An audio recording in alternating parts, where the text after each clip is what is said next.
Hello ಪರೀಕ್ಷೆಯ ಮುದ್ದು ಮಕ್ಕಳೇ, ಏನು ಮಾಡ್ತಾ ಇದ್ದೀರಾ? ಓ, ಓದ್ತಾ ಇದ್ದೀರಾ ಎಕ್ಸಾಮ್ಗೋಸ್ಕರ? ಹೌದಲ್ವಾ? ಲಾಸ್ಟ್ ಮಿನಿಟ್ ಪ್ರಿಪ್ರೇಷನ್ ಮಾಡಬಾರ್ದು ಅಲ್ವಾ? ಯಾಕೆ ಮಾಡಬಾರ್ದು ಅಂತ ಏನಾದರೂ ಪ್ರಶ್ನೆಗಳು ಬರ್ತಾ ಇದೆಯಾ? ಯಾಕೆ ಅಂದರೆ ಮಕ್ಕಳೇ, ಲಾಸ್ಟಲ್ಲಿ ಓದೋಕ್ಕೆಲ್ಲ ಇಟ್ಕೊಂಡ್ರೆ ಏನಾಗುತ್ತೆ ಗೊತ್ತಾ? ತುಂಬ ಆತಂಕ ಆಗುತ್ತೆ. ಅದಕ್ಕೋಸ್ಕರ ಏನು ಮಾಡಬೇಕು ಅಂದರೆ ಪ್ಲ್ಯಾನ್ ಮಾಡಿ ಸ್ಟಡಿ ಮಾಡಬೇಕು. ಹೇಗೆ ಮಾಡಬೇಕು ಮ್ಯಾಮ್ ಪ್ಲ್ಯಾನ್ ಅಂತ ಹೇಳಿ ಏನಾದರೂ ಪ್ರಶ್ನೆಗಳು ಬರ್ತಾ ಇದೆಯಾ? ಬರಲೇಬೇಕಲ್ವಾ ಮಕ್ಕಳೇ? ಪ್ರಶ್ನೆಗಳು ಬಂದಾಗೆ ನಮ್ಗೆ ಉತ್ತರಗಳು ಸಿಗೋದು. ನೀವೇನು ಮಾಡಬೇಕು ಅಂತ ಹೇಳಿದರೆ, ದಿನ ಬೆಳಗ್ಗೆ 3 ಸಬ್ಜೆಕ್ಟು, ಸಾಯಂಕಾಲ 3 ಸಬ್ಜೆಕ್ಟು ಅಂತ ಹೇಳಿ ಇಟ್ಕೊಂಡು ಓದಬೇಕು. ಇಲ್ಲ ಅಂದರೆ ನೀವು ಅಲ್ಟರ್ನೇಟ್ ಡೇಸ್ಗೆ ಒಂದೊಂದು ಸಬ್ಜೆಕ್ಟನ್ನು ಓದಬೇಕು. ಅಂದರೆ ಬೆಳಿಗ್ಗೆ ನಾನು ಇವತ್ತು ಸಮಾಜಶಾಸ್ತ್ರವನ್ನು ಓದಿದ್ದೀನಿ ಅಂತ ಹೇಳಿದರೆ, ನಾನು ಸಾಯಂಕಾಲ ವಿಜ್ಞಾನವನ್ನು ಓದ್ತೀನಿ, ನೆಕ್ಸ್ಟ್ ಡೇ ಕನ್ನಡ ಓದ್ತೀನಿ, ಅದರ ನೆಕ್ಸ್ಟ್ ಡೇ ನಾನು ಇಂಗ್ಲೀಷನ್ನು ಓದ್ತೀನಿ. ಈ ಥರ ನಿಮ್ಗೆ ಹೇಗೆ ಬೇಕು ಹಾಗೆ. ಈಗ ನಾನು ಹೇಳ್ದಂಗೆ ನಿಮಗೆ ಟೈಮ್ ಟೇಬಲ್ ಮಾಡ್ಕೊಳ್ಳೋಕ್ಕೆ, ವೇಳಾಪಟ್ಟಿ ಮಾಡ್ಕೊಳ್ಳೋಕ್ಕೆ ಕಷ್ಟ ಆಗುತ್ತೆ. ನಿಮಗೆ ಹೇಗೆ ಬೇಕು, ನಿಮ್ಗೆ ಯಾವ್ದು ಕಷ್ಟ ಇರುತ್ತೆ ಅದಕ್ಕೆ ಜಾಸ್ತಿ ಟೈಮ್ ಕೊಡಿ, ಯಾವುದು ಸುಲಭವಾಗಿರುತ್ತೆ ಅದಕ್ಕೆ ಸ್ವಲ್ಪ ಕಡಿಮೆ ಟೈಮ್ ಕೊಡಿ. ಸರಿನಾ ಮಕ್ಕಳೇ? ಹಾಗಿದ್ರೆ ಇದು ಒಂದು ಎಕ್ಸಾಮಿನ ಟಿಪ್ ಅಲ್ವಾ? ಹಾಗಿದ್ರೆ ಮಕ್ಕಳೇ, ಇವತ್ತು ಈ ತರಗತಿಯಲ್ಲಿ ಏನು ಮಾಡ್ತಾ ಇದ್ದೀನಿ ಅಂತ ಹೇಳಿ ಏನಾದರೂ ಪ್ರಶ್ನೆ ಬರ್ತಾ ಇದೆಯಾ? ಬರಲೇಬೇಕಲ್ವಾ ಮಕ್ಕಳೇ? ಹಾಗಿದ್ರೆ ಮಕ್ಕಳೇ, ಇಂದಿನ ತರಗತಿಯಲ್ಲಿ ನಾನು ಶುಕನಾಸನ ಉಪದೇಶ ಅಂತ ಹೇಳಿ ಬನ್ನಂಜೆ ಗೋವಿಂದಾಚಾರ್ಯ ಅವರು ಬರೆದಂಥ ಶುಕನಾಸನ ಉಪದೇಶ ಅನ್ನುವಂಥ ಒಂದು ಪೂರಕ ಓದು ಅಥವಾ ಪೂರಕ ಗದ್ಯವನ್ನು ಮಾಡ್ತಾ ಇದ್ದೀನಿ ಮಕ್ಕಳೇ. ಹಾಗಿದ್ರೆ ಇನ್ಯಾಕೆ ತಡ ಮಕ್ಕಳೇ, ನಾನು ನಿಮ್ಮ ಕನ್ನಡ ಶಿಕ್ಷಕಿ ವಾಣಿ ಕುಲಕರ್ಣಿ ಇಂದಿನ ತರಗತಿಗೆ ನಿಮಗೆ ತುಂಬು ಹೃದಯದ ಸ್ವಾಗತವನ್ನು ಬಯಸಿ ನಾನು ಈ ವಿಡಿಯೋನ ಶುರು ಮಾಡ್ತಾ ಇದ್ದೀನಿ. ಬನ್ನಿ ಮಕ್ಕಳೇ, ನಾವು ಫಸ್ಟ್ ಏನು ನೋಡೋಣಪ್ಪ ಅಂತ ಹೇಳಿದರೆ ನಮ್ಮ ಕಲಿಕಾಂಶಗಳನ್ನು. ನಿಮಗೆ ಈಗಾಗಲೇ ಪ್ರಶ್ನೆ ಬರೋದು, ಮ್ಯಾಮ್ ನೀವು ನೋಡಿ ಪೂರಕ ಓದು ಅಂತ ಬೇರೆ ಹೇಳಿದ್ದೀರಾ, ಆದರೆ ನೀವು ಕೃತಿಕಾರ ಪರಿಚಯವನ್ನು ಹೇಳ್ತಾ ಇದ್ದೀರಲ್ಲ ಅಂಥೇಳಿ ನಿಮ್ಗೆ ಅನಿಸ್ಬೋದು. ಇಲ್ಲ ಮಕ್ಕಳೇ, ಇಲ್ಲಿ ಕೃತಿಕಾರರ ಪರಿಚಯ ತುಂಬ ಇಂಪಾರ್ಟೆಂಟ್ ಆಗಿತ್ತು, ಅದಕ್ಕೋಸ್ಕರ ಸಂಕ್ಷಿಪ್ತವಾಗಿ ಹೇಳ್ತಾ ಇದ್ದೀನಿ. ಆದರೆ ನಿಮಗೆ ಇದು ಬರಲ್ಲ. ನಿಮಗೆ ಇಲ್ಲಿ ಕವಿಕೃತಿ ಪರಿಚಯದ ಇವರ ಕೃತಿಕಾರರ ಬಗ್ಗೆ ಯಾವುದೇ ಪ್ರಶ್ನೆಗಳು ಬರಲ್ಲ. ನಿಮ್ಗೆ ಗೊತ್ತಿರಬೇಕು, ಇದು ಪೂರಕ ಓದು ಆಗಿರೋದ್ರಿಂದ ಇಲ್ಲಿ 1 ಅಂಕದ ಪ್ರಶ್ನೆ ಮತ್ತು 2 ಅಂಕದ ಪ್ರಶ್ನೆ. 1 ಅಂಕದ ಪ್ರಶ್ನೆಯಲ್ಲಿ 1 ವಾಕ್ಯ ಇರುತ್ತೆ, 2 ಅಂಕದ ಪ್ರಶ್ನೆಯಲ್ಲಿ 2ರಿಂದ 3 ವಾಕ್ಯ 4 ವಾಕ್ಯವರೆಗೂ ಬರಬಹುದು. ಸರಿನಾ ಮಕ್ಕಳೇ? ಹಾಗಿದ್ರೆ ಇಲ್ಲಿ ಕೃತಿಕಾರ ಪರಿಚಯವನ್ನು ನೋಡ್ತಾ ಇದ್ದೀವಿ, ಗದ್ಯದ ಪ್ರವೇಶ ಮತ್ತು ಆಶಯವನ್ನು ನೋಡ್ತಾ ಇದ್ದೀವಿ, ಸಾರಾಂಶವನ್ನು ನೋಡ್ತಾ ಇದ್ದೀವಿ ಮತ್ತು ಅಭ್ಯಾಸ ಭಾಗವನ್ನು ನೋಡ್ತಾ ಇದ್ದೀವಿ. ಏನು ಮ್ಯಾಮ್ ಇಲ್ಲಿ ಗದ್ಯದ ಪ್ರವೇಶ, ಗದ್ಯದ ಆಶಯ ಎಲ್ಲ ಹೇಳ್ತಾ ಇದ್ದೀವಿ. ಇಲ್ಲ, ಚಿಕ್ಕದಾಗಿ ನೋಡೋಣ. ಇದನ್ನು ನಿಮ್ಗೆ ಏನು ಕೇಳಲ್ಲ ಮಕ್ಕಳೇ, ಸುಮ್ಮನೆ ನಿಮ್ಗೆ ಗೊತ್ತಿರಲಿ ಈ ಪಾಠದ ಬಗ್ಗೆ ಅಂತ ಹೇಳಿ ಹೇಳ್ತಾ ಇದ್ದೀನಿ. ಸರಿನಾ ಮಕ್ಕಳೇ? ಹಾಗಿದ್ರೆ ಬನ್ನಿ ನಾವು ಆ್ಯಸ್ ಯೂಶ್ವಲ್ ಕೃತಿಕಾರ ಪರಿಚಯವನ್ನು ನೋಡೋಣ. ನೀವು ಇವರ ಹೆಸರನ್ನು ನೆನ್ಪಿಟ್ಕೊಳ್ಳಿ ಮಕ್ಕಳೇ, ಯಾಕಂದರೆ ಯಾವಾಗಲೂ ನಾವು ಎಷ್ಟೊಂದು ಕೃತಿಕಾರ ಬಗ್ಗೆ ತಿಳ್ಕೊಂಡಿರ್ತೀವಿ ಅನ್ನೋದು ತುಂಬ ಇಂಪಾರ್ಟೆಂಟ್ ಆಗಿರುತ್ತಲ್ವ, ಅದಕ್ಕೋಸ್ಕರ. ಇಲ್ಲಿ ಬನ್ನಂಜೆ ಗೋವಿಂದಾಚಾರ್ ಅಂತ ಹೇಳಿ ಇವರು ಉಡುಪಿಯಲ್ಲಿ ಜನಿಸಿದ್ರು ಅಂತ ಹೇಳ್ತಾರೆ. 1936ರಲ್ಲಿ ಉಡುಪಿಯಲ್ಲಿ ಜನಿಸಿದ್ರು. ಇವರು ಅನೇಕ ಕೃತಿಗಳನ್ನು ಬರೆದಿದ್ದಾರೆ. ನಿಮಗೆ ಗೊತ್ತಿರಬೇಕು, 4 ದಶಕಗಳ ಕಾಲ ಅಂದರೆ 40 ಇಯರ್ಸ್ ಇವರು ಪತ್ರಕರ್ತರಾಗಿ ಕೆಲಸವನ್ನು ಮಾಡಿದ್ದಾರೆ. ಇವರು ಗೋವಿಂದಾಚಾರ್ಯರು ಕರ್ನಾಟಕ ಕಂಡ ದೊಡ್ಡ ಒಂದು ವ್ಯಕ್ತಿತ್ವ, ಮೇರು ವ್ಯಕ್ತಿತ್ವ ಅಂತ ಹೇಳ್ತೀವಿ. ಅದಕ್ಕೋಸ್ಕರನೇ ಈ ಕೃತಿಕಾರರ ಪರಿಚಯವನ್ನು ಹೇಳ್ತಾ ಇದ್ದೀನಿ. ಇವರು ಪಂಡಿತರು, ವಿದ್ವಾಂಸರಾಗಿದ್ದರು ಮಕ್ಕಳೇ. ಹಾಗಿದ್ರೆ ಇವರು ಯಾವ ಕೃತಿಗಳನ್ನು ಬರೆದಿದ್ದಾರೆ, ಯಾವ ಭಾಷೆಯಲ್ಲಿ ಅಂತ ಹೇಳಿದ್ರೆ ಸಂಸ್ಕೃತದಲ್ಲಿ, ಕನ್ನಡದಲ್ಲಿ ಅನೇಕ ಕೃತಿಗಳನ್ನು ಬರೆದಿದ್ದಾರೆ. ಇಲ್ಲಿ ಎಷ್ಟೊಂದು ಕೃತಿಗಳನ್ನು ನಾನು ಹೇಳಿದ್ದೀನಿ. ಆದರೆ ನೀವು ಎಲ್ಲ ನೆನ್ಪಿಟ್ಕೋಬೇಕಾ ಮ್ಯಾಮ್ ಅಂತ ಹೇಳಿ ಏನಾದರೂ ಬಂದರೆ, ಇಲ್ಲ, ನೀವೇನು ನೆನ್ಪಿಟ್ಕೋಬೇಕಾಗಿಲ್ಲ. ಒಂದು ತಿಳ್ಕೊಳ್ಳಿ, ಇವರು ಗೀತಾ ತಾತ್ಪರ್ಯ ಅಂತ ಹೇಳಿ ಒಂದು ಶ್ರೀಕೃಷ್ಣನ ಗೀತೆ ಇರುತ್ತಲ್ವ, ಗೀತೆ ಭಗವದ್ಗೀತೆ ಇದೆಲ್ಲ, ಅದರ ತಾತ್ಪರ್ಯವನ್ನೆಲ್ಲ ಬರೆದಿದ್ರು. ಆ ಒಂದು ವಿಷಯವನ್ನು ತಿಳ್ಕೊಂಡಿರಿ, ಸುಮ್ಮನೆ ನಿಮ್ಗೆ ಗೊತ್ತಿರಲಿ, ನಾಲೆಜಿಗೋಸ್ಕರ, ನಿಮ್ಮ ಜ್ಞಾನಕ್ಕೋಸ್ಕರ ಹೇಳ್ತಾ ಇದ್ದೀನಿ ಮಕ್ಕಳೇ. ಮತ್ತು ಇವರ ಬಗ್ಗೆ ಇವರು ವೇದ ಉಪನಿಷತ್ತುಗಳನ್ನು ಕಲ್ತಿದ್ರು. ಇವರು ವೇದೋಪನಿಷತ್ತುಗಳು, ರಾಮಾಯಣ, ಮಹಾಭಾರತ ಮತ್ತು ಭಾಗವತ, ಭಗವದ್ಗೀತೆ ಇವೆಲ್ಲ ಮಹಾಕಾವ್ಯಗಳನ್ನು ಕುರಿತು ದೇಶ ವಿದೇಶಗಳಲ್ಲಿ ನೀವು ನೋಡಿರಬೇಕು. ಯಾವಾಗಲಾದರೂ ನೀವು ಹಳೇ ಕ್ಯಾಸೆಟ್ ಎಲ್ಲ ಇದ್ದರೆ, ಯಾರಾದರೂ ನಿಮ್ಮ ಅಜ್ಜಿ ಅವರೆಲ್ಲ ಇದ್ದರೆ ಕೇಳಿ, ಅವ್ರಿಗೆ ಯಾವಾಗಲೂ ಇವರ ಉಪನ್ಯಾಸವನ್ನು ಕೇಳಿರ್ತಾರೆ. ಇವರು ಉಪನ್ಯಾಸವನ್ನು ಕೊಡ್ತಾಯಿದ್ರು. ಇವರು ತುಂಬ ಚೆನ್ನಾಗಿ ಮಾತಾಡ್ತಾಯಿದ್ರು ಅಂತ ಹೇಳಿ ಹೇಳ್ತಿರ್ತಾರೆ. ನೀವು ಬೇಕಾದರೆ ಅವ್ರ ಬಗ್ಗೆ ಏನಾದರೂ ಬೇಕು ಅಂದರೆ ನಿಮಗೆ ನಿಮ್ಮ ಅಜ್ಜಿ ಯಾರಾದರೂ ಇದ್ದರೆ ಅವ್ರಿಗೆ ಕೇಳಿ, ಅವ್ರಿಗೆ ಗೊತ್ತಿರುತ್ತೆ ಇವ್ರು ಯಾರು ಅಂತ. ಇವ್ರಿಗೆ ಪಾಂಡಿತ್ಯ ಇತ್ತು ತುಂಬ ಅಂತ ಹೇಳ್ತಾರೆ. ಇವರಿಗೆ ಅನೇಕ ಬಿರುದುಗಳು ಸಿಕ್ಕುವು ಅಂತ ಹೇಳ್ಬಹುದು. ಯಾವ್ಯಾವ ಬಿರುದುಗಳಪ್ಪ ಅಂದರೆ ಕೇಂದ್ರ ಸಾಹಿತ್ಯ, ರಾಜ್ಯ ಸಾಹಿತ್ಯ ಅಕಾಡೆಮಿ ಪ್ರಶಸ್ತಿ ಹಾಗೂ ಮಂಗಳೂರು ವಿಶ್ವವಿದ್ಯಾನಿಲಯ, ಕರ್ನಾಟಕ ಸಂಸ್ಕೃತ ವಿಶ್ವವಿದ್ಯಾನಿಲಯದ ಪ್ರಶಸ್ತಿಗಳು, ಹಾಗಿದ್ರೆ ಡಾಕ್ಟರೇಟ್ ಸಿಕ್ಕಿದೆ ಇವರಿಗೆ ಅಂತ ಹೇಳಿ ಬಯಸ್ಬೋದು. ಮ್ಯಾಮ್ ಇದೆಲ್ಲ ನೆನ್ಪಿಟ್ಕೋಬೇಕಂದ್ರೆ ಮತ್ತೆ ಹೇಳ್ತಾ ಇದ್ದೀನಿ ಮಕ್ಕಳೇ, ನೆನ್ಪಿಟ್ಕೊಳ್ಳೋದೇನು ಬೇಕಾಗಿಲ್ಲ, ಸುಮ್ಮನೆ ನಿಮ್ಮ ಜ್ಞಾನಕ್ಕೋಸ್ಕರ ನಿಮ್ಗೆ ಗೊತ್ತಿರಲಿ ಅಂತ ಹೇಳ್ತಾ ಇದ್ದೀನಿ. ಸರಿನಾ? ಹಾಗಿದ್ರೆ ಬನ್ನಿ ಮಕ್ಕಳೇ ಮುಂದಿನ ಭಾಗಕ್ಕೆ ಹೋಗೋಣ. ಇವ್ರ ಬಗ್ಗೆ ಅನೇಕ ಕೃತಿಗಳಿದೆ. ಇಲ್ಲಿ ನಾನು ಕೃತಿಗಳನ್ನು ಏನು ಮಾಡಿದ್ದೀನಿ ಅಂತ ಹೇಳಿದ್ರೆ ಇಲ್ಲಿ ಅನೇಕ ಕೃತಿಗಳ ಬಗ್ಗೆ ಬರೆದಿದ್ದೀನಿ. ಈ ನಮ್ಮ ಪ್ರಸ್ತುತ ಕೃತಿ ಇದೆಯಲ್ಲ ಅದ್ರ ಬಗ್ಗೆ ಸ್ವಲ್ಪ ಹೇಳಬೇಕು. ಇದು ಬಾಣಭಟ್ಟನು ರಚಿಸಿದಂಥ ಸಂಸ್ಕೃತದಲ್ಲಿದ್ದಂಥದ್ದನ್ನು ಶುಕನಾಸೋ ಉಪದೇಶ ಅಂತ ಅನ್ನೋದನ್ನು ಇವರು ಕನ್ನಡಕ್ಕೆ ಅನುವಾದ ಮಾಡಿದ್ದಾರೆ. ಕನ್ನಡ ಅನುವಾದ ಅಂತ ಹೇಳ್ತೀವಿ, ಕನ್ನಡಕ್ಕೆ ಅನುವಾದ ಮಾಡಿದ್ದಾರೆ.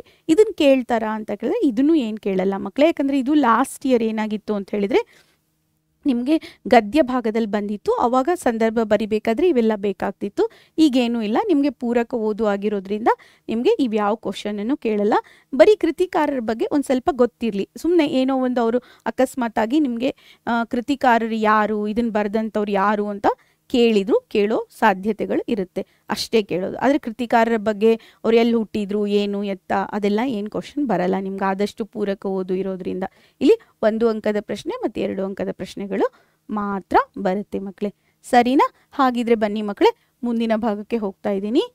ಇಲ್ಲಿ ನಾನು ಪ್ರವೇಶವನ್ನು ಹೇಳಬೇಕಾಗಿದೆ. ಇಲ್ಲಿ ಪ್ರವೇಶ ಏನಾಗ್ತಾ ಇದೆ, ಆಶಯ ಏನಾಗ್ತಾ ಇದೆ ಅಂತ ಹೇಳಿದರೆ ಇಲ್ಲಿ ನಾನು ಫಸ್ಟ್ ಪ್ರವೇಶ ಮಾಡಿ ಆಮೇಲೆ ಆಶಯವನ್ನು ಹೇಳ್ತಾ ಇದ್ದೆ ನೋಡಿ ಮಕ್ಕಳೇ. ಯಾಕಂದರೆ ಇದೊಂದು ಸ್ವಲ್ಪ ವಿಶಿಷ್ಟವಾಗಿತ್ತು, ಅದಕ್ಕೋಸ್ಕರ ಆ ಥರ ಹೇಳಿದೆ. ಇಲ್ಲಿ ಹಣದ ಬಗ್ಗೆ ಹೇಳ್ತಾ ಇದ್ದಾರೆ. ಇಲ್ಲಿ ಹಣ ಯಾರಿಗಿರುತ್ತೆ ಅಂತ ಹೇಳಿದ್ರೆ, ಹಣ ಯಾರಲ್ಲಿರುತ್ತೆ, ಅವ್ರ ಸ್ವಭಾವ ಹೇಗಾಗುತ್ತೆ, ಅವ್ರು ಹೇಗೆ ವರ್ತಿಸ್ತಾರೆ ಅಂತ ಹೇಳಿ ನಿಮ್ಗೆ ಗೊತ್ತಿರಬೇಕು. ಹಣ ಯಾರ ಹತ್ರ ಇರುತ್ತೆ, ಅವ್ರು ಹೇಗೆ ವರ್ತಿಸ್ತಾರೆ ಅನ್ನೋದು ನಾನೇನು ಹೇಳಬೇಕಾಗಿಲ್ಲ, ನಿಮ್ಗೆ ಗೊತ್ತೇ ಇರುತ್ತೆ. ಆಮೇಲೆ ನಿಮಗೆ ಇನ್ನೊಂದು ಏನು ಗೊತ್ತಾ, ಇಲ್ಲಿ ಬರುವಂಥ ಒಂದು ತುಂಬ ತುಂಬ ತುಂಬ ಇಂಪಾರ್ಟೆಂಟ್ ವಿಷಯ ಅಂದರೆ ಹಣ ಯಾರಿರುತ್ತೆ ಅವ್ರು ಹಣದ ಅಡಿಯಾಳಾಗ್ಬಿಟ್ಟಿರ್ತಾರೆ, ಅದಕ್ಕೆ ಮಾರು ಹೋಗ್ಬಿಟ್ಟಿರ್ತಾರೆ ಅನ್ನೋದನ್ನು ಹೇಳೋಕ್ಕೆ ಇಷ್ಟಪಡ್ತಾ ಇರ್ತಾರೆ ಇಲ್ಲಿ. ಓಕೆ ಬನ್ನಿ ಮಕ್ಕಳೇ, ಜಾಸ್ತಿ ನಾನು ಟೈಮ್ ತಗೊಳ್ಳಲ್ಲ ನಿಮ್ಮದು. ಇಲ್ಲಿ ನಾನು ಪ್ರವೇಶವನ್ನು ಕೂಡ ಏನು ಮಾಡ್ತೇನೆ, ಸಂಕ್ಷಿಪ್ತ ಮಾಡ್ತಾ ಇದ್ದೀನಿ. ಸಂಪತ್ತಿನ ಬಗ್ಗೆ, ದುಡ್ಡು, ಅಧಿಕಾರ, ಭೂಮಿ, ಒಡೆತನ, ಹಣ ಅಂದರೆ ಎಲ್ಲ ರೀತಿ ಇರಬೇಕಲ್ವ. ಈ ಎಲ್ಲ ಇದ್ದೋನು ಏನು ಮಾಡ್ತಾನೆ ಅಂತ ಹೇಳಿದರೆ, ಯಾರಾದರೂ ಏನಾದರೂ ಒಳ್ಳೆಯದನ್ನು ಹೇಳೋಕ್ಕೋದ್ರೆ ನೀನೇನು ಹೇಳ್ತೀಯಾ, ನನಗೆಲ್ಲ ಗೊತ್ತಿದೆ ಅಂತ ಹೇಳಿ ವರ್ತನೆಯನ್ನು ಮಾಡ್ತಾನೆ. ಇದರ ಒಂದು ಸಾರಾಂಶವನ್ನು ಹೇಳ್ತಾ ಇದ್ದೀನಿ. ಓಕೆನಾ? ಇಷ್ಟೇ ಈ ಪ್ರವೇಶ ಆಗಿರೋದು. ಹಾಗಿದ್ರೆ ಮಕ್ಕಳೇ ಇದರ ಆಶಯ ಏನಾಗಿದೆ ಅಂತ ಹೇಳಿದರೆ ಇಲ್ಲೇನು ಗೊತ್ತಾ, ಯಾವ ಉಪದೇಶವನ್ನು ಯಾರಿಗೆ ಮಾಡಬೇಕು, ಯಾರು ಉಪದೇಶವನ್ನು ಹೇಗೆ ತಗೊಳ್ತಾರೆ ಅನ್ನೋದು ಇಲ್ಲಿ ಆಶಯ ಆಗಿದೆ. ನೋಡಿ ಇಲ್ಲಿ ಆಶಯ ಮತ್ತು ಪ್ರವೇಶ ಸ್ವಲ್ಪ ಡಿಫ್ರೆಂಟ್ ಆಗಿತ್ತು, ಅದಕ್ಕೋಸ್ಕರ.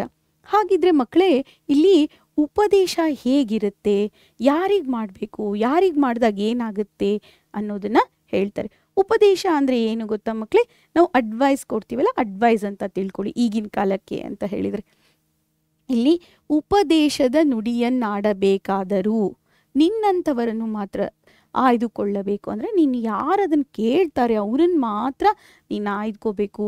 ಅದಕ್ಕೇನಿರಬೇಕು, ನಿರ್ಮಲವಾದ ಚಿತ್ತ ಮಾತ್ರ. ಅಂದರೆ ತುಂಬ ಕ್ಲಾರಿಟಿ ಇರಬೇಕು, ಮೈಂಡೆಲ್ಲ ಕ್ಲಿಯರ್ ಆಗಿರಬೇಕು, ಮನಸ್ಸು ಕ್ಲಿಯರ್ ಆಗಿರಬೇಕು. ಮತ್ತು ಉಪದೇಶದ ಗುಣಗಳನ್ನು ಅಂದರೆ ನೀನು ಕೊಟ್ಟಿರೋಂಥ ಅಡ್ವೈಸನ್ನು ಅವರು ಗ್ರಹಿಸಬಲ್ಲವರಾಗಿರಬೇಕು, ತಗೋಬೇಕು ಅವರು. ಅಂಥವ್ರಿಗೆ ಮಾತ್ರ ಕೊಡಬೇಕು. ನೀವು ಎಲ್ಲರಿಗೂ ಅಡ್ವೈಸ್ ಕೊಟ್ಕೊಂಡು ಹೋಗೋಕ್ಕಾಗಲ್ಲ. ಅದು ಹೇಗಿರಬೇಕು ಅಂದರೆ ಸ್ಫಟಿಕದ ಮಣಿ, ಅಂದರೆ ವೈಟ್ ಆಗಿದ್ದು, ಕ್ರಿಸ್ಟಲ್ ಕ್ಲಿಯರ್ ಅಂತ, ಕ್ರಿಸ್ಟಲ್ ಅಂತ ಹೇಳ್ತಿರಲ್ವ, ವೈಟ್ ಮಣಿ ಇರುತ್ತಲ್ಲ, ಅದರಲ್ಲಿ ಬೆಳಕು ಪಾಸ್ ಆದರೆ ಹಿಂಗೆ 7 ಕಲರ್ ಬರುತ್ತಲ್ವ, ಹಾಗೆ ಇರಬೇಕು ಅಂತ ಹೇಳ್ತಾರೆ. ಅಂಥ ಒಂದು ಮಣಿಯಲ್ಲಿ ಚಂದ್ರನ ಬೆಳಕು ಬಿದ್ದರೂ ಕೂಡ ಎಷ್ಟು ಹೆಂಗೆ ಪ್ರತಿಫಲಿಸುತ್ತೆ, ಪ್ರತಿಬಿಂಬ ಹೇಗೆ ಬರುತ್ತೆ ಅಂತ ಹೇಳ್ತಾರೆ. ಅಂದರೆ ನಿಮ್ಮ ಕ್ರಿಸ್ಟಲ್ ಅಂತ ಹೇಳ್ತಿರಲ್ಲ ಅದರಲ್ಲಿ ಅಂತ ಅಂದ್ಕೊಳ್ಳಿ. ಹಾಗಿದ್ರೆ ನೀವು ಉಪದೇಶ ಯಾರಿಗೆ ಮಾಡಬೇಕು ಅಂತ ಹೇಳಿದ್ರೆ, ಯಾರು ಕೇಳ್ತಾರೋ ಅಂಥವರಿಗೆ ಮಾತ್ರ ನೀವು ಉಪದೇಶವನ್ನು ಮಾಡಬೇಕು ಅಂತ ಹೇಳ್ತಾರೆ.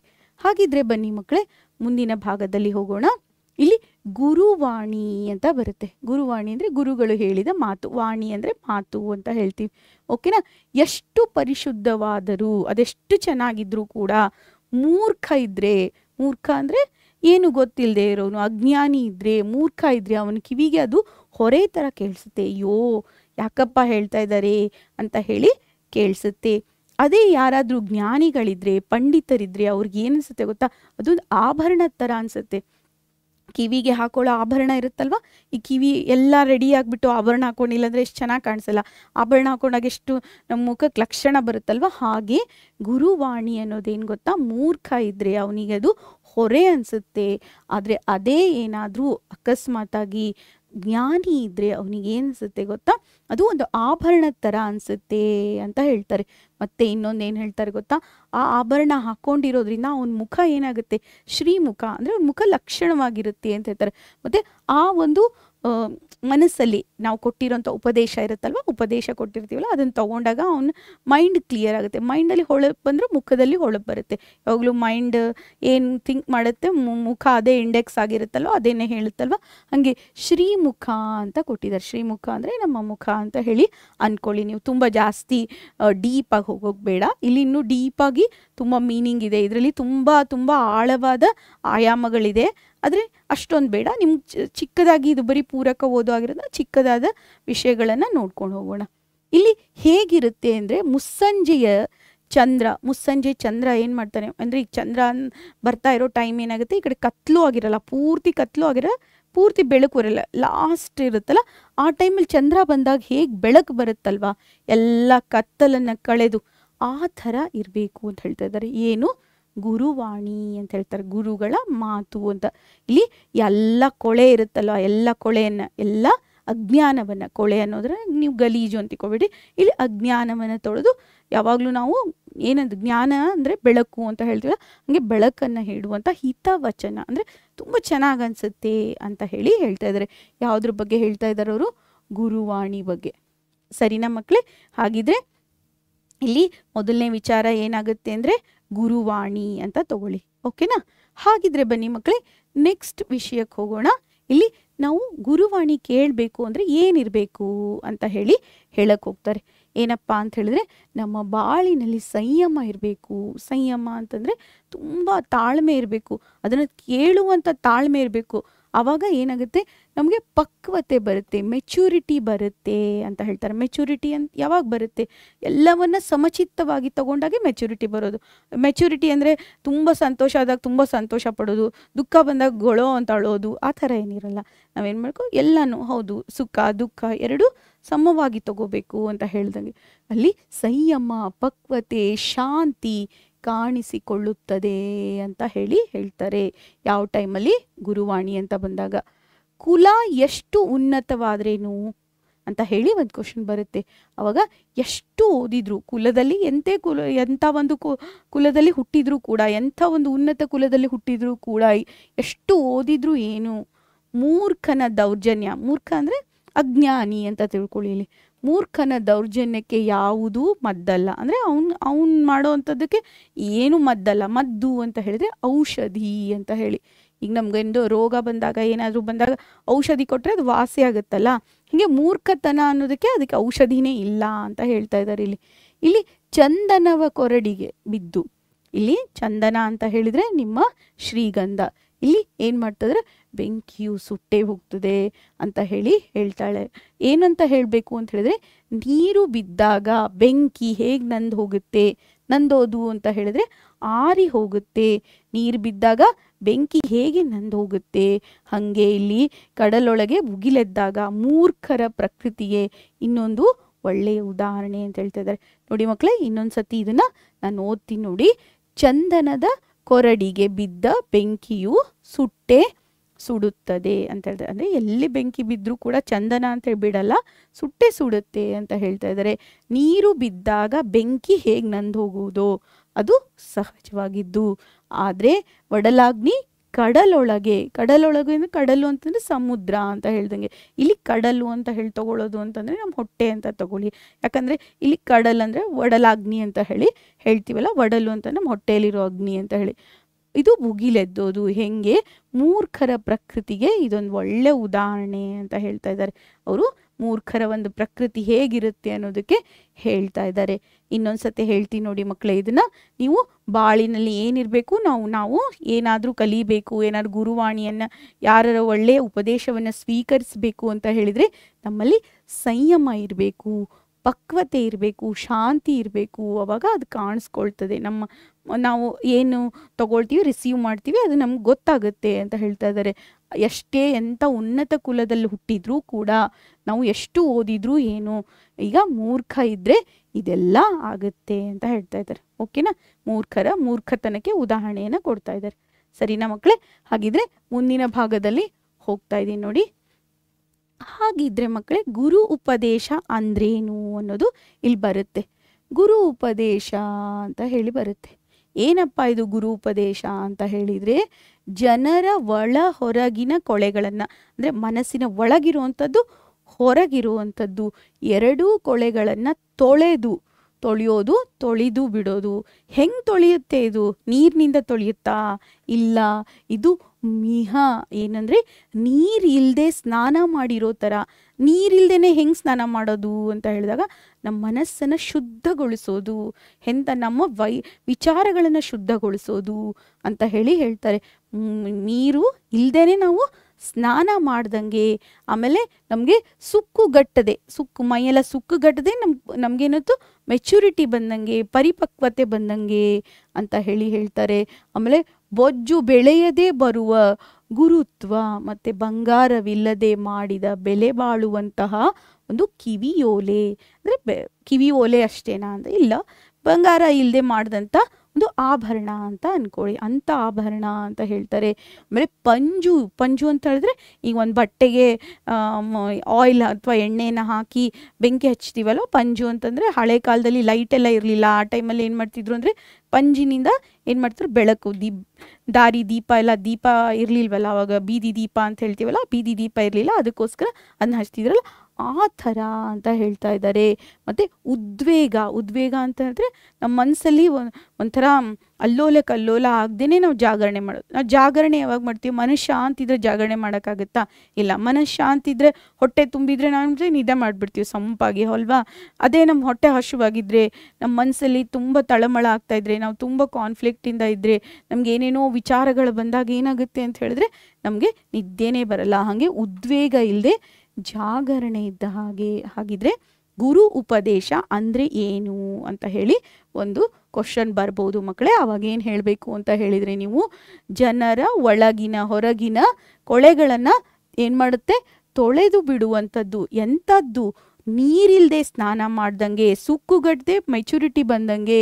ಮತ್ತು ಏನು ಅಂತಂದರೆ, ಮೆಚುರಿಟಿ ಅನ್ನೋದಕ್ಕೆ ಇಲ್ಲಿ ಮುಪ್ಪು ಅಂತ ತಗೊಳ್ಳಿ ನೀವು, ಪರಿಪಕ್ವತೆ ಬದಲು ಮುಪ್ಪು ಅಂತ ತಗೊಳ್ಳಿ. ಯಾಕಂದರೆ ಇಲ್ಲಿ ನಮ್ಮ ಕೃತಿಕಾರರು ಅದನ್ನೇ ಬಳಸಿದಾರಲ್ವ, ಅದಕ್ಕೆ.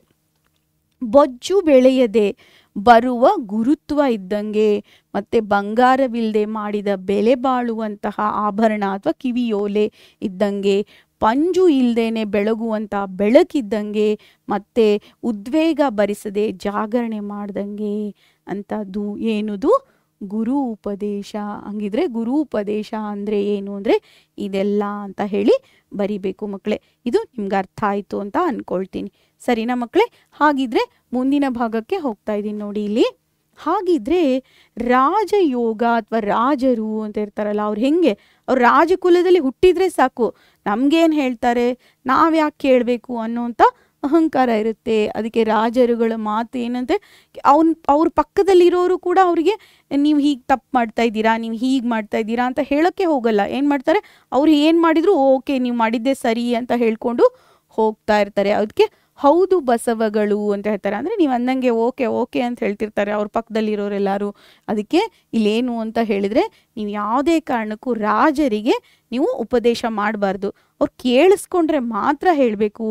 ಆದರೆ ಅಂಥವ್ರಿಗೆ ಏನಾದರೂ ಗುರು ಉಪದೇಶ ಮಾಡೋದು ಬಂದರೆ ಗುರುಗಳಿಗೆ, ಅವ್ರಿಗೆ ಅಯ್ಯಪ್ಪ ಯಾಕಪ್ಪ ಇವ್ರಿಗೆ ಬಂತು ಅಂತ ಅವ್ರಿಗೆ ಬೇಜಾರಾಗ್ತಾ ಇರ್ತೆ. ಯಾಕಂದರೆ ಅವ್ರು ಕೇಳಿಸ್ಕೊಳ್ಳಲ್ಲ, ಇವ್ರು ಹೇಳೋ ಅಂತ ಒಂದು ಕರ್ತವ್ಯ ಬಂದುಬಿಡುತ್ತೆ ಅಂತ ಹೇಳಕ್ಕೆ ಹೊರಟಿದ್ದಾರೆ. ಆದರೆ ಅವ್ರ ಅಕ್ಕಪಕ್ಕ ಇರೋರೆಲ್ಲ ಏನು ಗೊತ್ತಾ, ಅವ್ರು ಏನೇ ತಪ್ಪು ಮಾಡಿದ್ರು ಕೂಡ ಹೇಳ್ತಾರಲ್ಲ, ಹೌದು ಬಸವ, ಹೌದು ಓಕೆ ಓಕೆ ಅಂತ ಹೇಳ್ತಿರ್ತಾರೆ ಅಂತ ಹೇಳ್ತಾರೆ. ಸರಿನಾ ಮಕ್ಕಳೇ? ಹಾಗಿದ್ರೆ ಮುಂದಿನ ಭಾಗದಲ್ಲಿ ಹೋಗೋಣ. ನಾವಿಲ್ಲಿ ರಾಜರ ಮನೆತನದಲ್ಲಿ ಹುಟ್ಟಿದ್ರೆ ಸಾಕು, ಅಹಂಕಾರ, ಈಗಲೇ ಹೇಳ್ತೀನಿ, ಅಹಂಕಾರಕ್ಕೂ ಮತ್ತು ಸ್ವಾಭಿಮಾನ, ನಮ್ಗೆ ಗೊತ್ತಿದೆ ಅನ್ನೋ ಕಾನ್ಫಿಡೆನ್ಸ್ ಇದೆ ಅಲ್ವಾ, ಹೇಳ್ತೀವಲ್ಲ ನಾವೇನಂತ ಹೇಳ್ತೀವಿ, ಆತ್ಮವಿಶ್ವಾಸ ಅಂತ ಹೇಳ್ತೀವಲ್ಲ, ಆತ್ಮವಿಶ್ವಾಸಕ್ಕೂ ಅಹಂಕಾರಕ್ಕೂ ಒಂದೇ ಒಂದು ಡಿಫ್ರೆನ್ಸ್ ಮಕ್ಕಳೇ, ಏನು ಗೊತ್ತಾ? ನನಗೂ ಗೊತ್ತಿದೆ ಅನ್ನೋದು ಆತ್ಮವಿಶ್ವಾಸ, ನನಗೆ ಮಾತ್ರನೇ ಗೊತ್ತಿದೆ ಅನ್ನೋದು ಅಹಂಕಾರ. ಓಕೆನಾ? ನಮ್ಮ ಅಹಂಕಾರಕ್ಕೂ ಆತ್ಮವಿಶ್ವಾಸಕ್ಕೂ ಒಂದೇ ಎಳೆ ಡಿಫ್ರೆನ್ಸ್ ಇರೋದು. ಅದಕ್ಕೋಸ್ಕರ ಇಲ್ಲಿ ರಾಜ ಮನೆತನದಲ್ಲಿ ಹುಟ್ಟಿದ್ರೆ ಸಾಕು, ಅಹಂಕಾರದಿಂದ ಇರ್ತಾರೆ ಅವರು. ಏನಂತಂತಂದರೆ ಅವ್ರ ಕಿವಿಗೆ ಏನು ಹೇಳಿದ್ರು ಇದಾಗಲ್ಲ, ನನಗೇನು ಹೇಳ್ತಾರೆ ಬಿಡು ಇವರು, ನನಗೇನು ಮಾಡ್ತಾರೆ ಬಿಡು ಅಂತ ಹೇಳ್ತಾರೆ. ಅವ್ರಿಗೆ ಯಾವುದೇ ರೀತಿ ಕಿವಿಗೆ ನಾಟುವುದಿಲ್ಲ ಅಂದರೆ ನೀವು ಹೇಳಿದ ಒಳಗಡೆನೆ ಹೋಗಲ್ಲ, ಅವ್ರಿಗೆ ಅರ್ಥನೇ ಆಗಲ್ಲ. ಯಾವುದೋ ದಾಕ್ಷಿಣ್ಯಕ್ಕೆ ಯಾರಾದರೂ ಉಪದೇಶ ಮಾಡಿದರೆ, ದಾಕ್ಷಿಣ್ಯ ಅಂದರೆ ಅವ್ರಿಗೆ ಮಾಡಲೇಬೇಕು ಅಂತ ಹೇಳಿ ಬರುತ್ತಾರೆ, ಅಂಥ ಟೈಮಲ್ಲಿ ಉಪದೇಶ ಮಾಡಿದರೂ ಕೂಡ ಅವ್ರಿಗೆ ಇವರು ಅನಾದರ ಮಾಡ್ತಾರೆ. ಅನಾದರ ಅಂತಂದರೆ ಅವ್ರು ರೆಸ್ಪೆಕ್ಟ್ ಕೊಡಲ್ಲ ಅಂತ ಹೇಳ್ತಾ ಇದ್ದಾರೆ.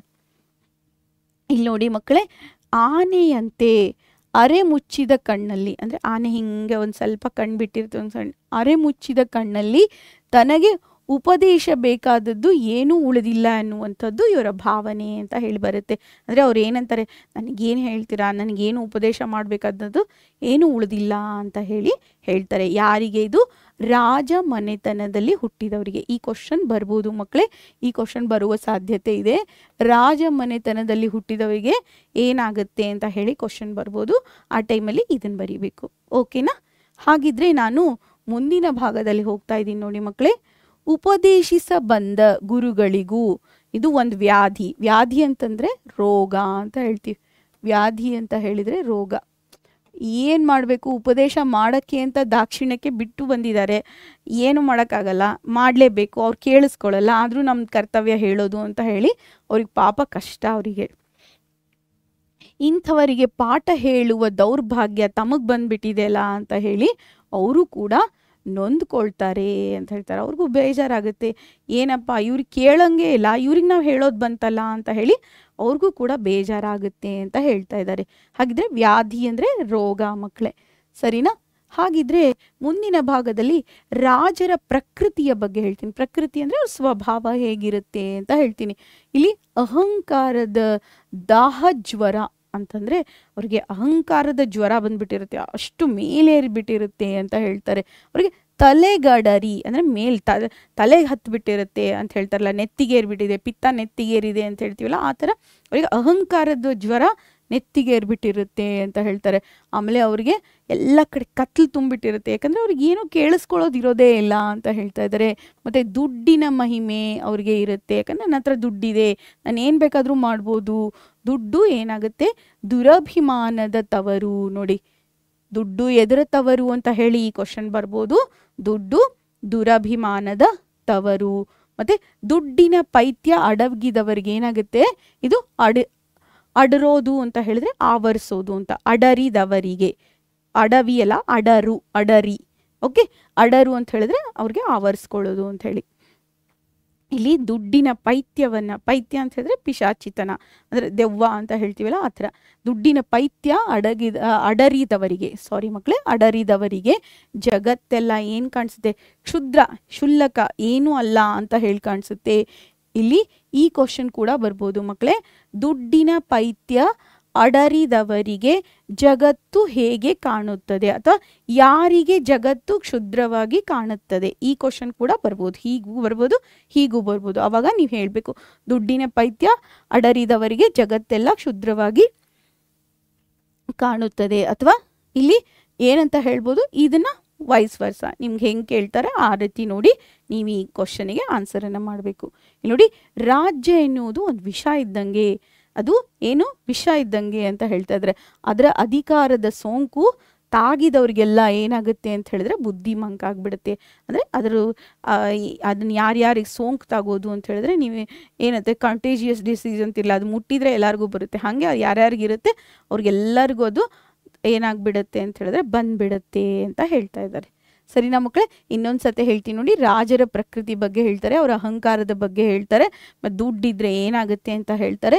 ಆಮೇಲೆ ದುಡ್ಡಿನ ಪೈತ್ಯ ಅಂದರೆ ದುಡ್ಡನ್ನೇ ಸರ್ವಸ್ವ ಅಂತ ಹೇಳಿ ಅಡರಿದವರು ಅಂದರೆ ಅದನ್ನು ಆವರಿಸಿರೋರಿಗೆ ಏನಾಗುತ್ತೆ ಅಂತ ಹೇಳ್ತಾರೆ. ಆಮೇಲೆ ಅಧಿಕಾರ ರಾಜ್ಯ ಅನ್ನೋದೇನು ಒಂದು ವಿಷ ಇದ್ದಂಗೆ, ಅದರ ಸುತ್ತಮುತ್ತಲು ಇರೋರಿಗೆಲ್ಲರಿಗೂ ಏನಾಗಿರುತ್ತೆ, ಅದರ ಸೋಂಕು ತಾಗಿರುತ್ತೆ ಅಂತ ಹೇಳ್ತಾ ಇದ್ದಾರೆ. ಸರಿನಾ ಮಕ್ಕಳೇ? ಹಾಗಿದ್ರೆ ನಾನು ಮುಂದಿನ ಭಾಗಕ್ಕೆ ಹೋಗ್ತಾ ಇದ್ದೀನಿ ನೋಡಿ ಮಕ್ಕಳೇ. ಇಲ್ಲಿ ಏನಾಗಿದೆ ಅಂದರೆ 1 ಅಂಕದ ಪ್ರಶ್ನೆಗಳು ಮತ್ತು 2 ಅಂಕದ ಪ್ರಶ್ನೆಗಳಿರೋದ್ರಿಂದ ಯಾರಿಗೆ ಗುರುವಾಣಿ ಹೊರೆ ಎನಿಸುತ್ತದೆ? ಯಾರಿಗನ್ಸುತ್ತಪ್ಪ? ಎಷ್ಟು ಪರಿಶುದ್ಧವಾದರೂ ಮೂರ್ಖನ ಕಿವಿಗೆ ಅಲ್ವಾ, ಮೂರ್ಖನ ಕಿವಿಗೆ ಗುರುವಾಣಿ ಅನ್ನೋದು ಹೊರೆಯಾಗುತ್ತೆ ಅಂತ ಹೇಳ್ತಾ ಇದ್ದಾರೆ.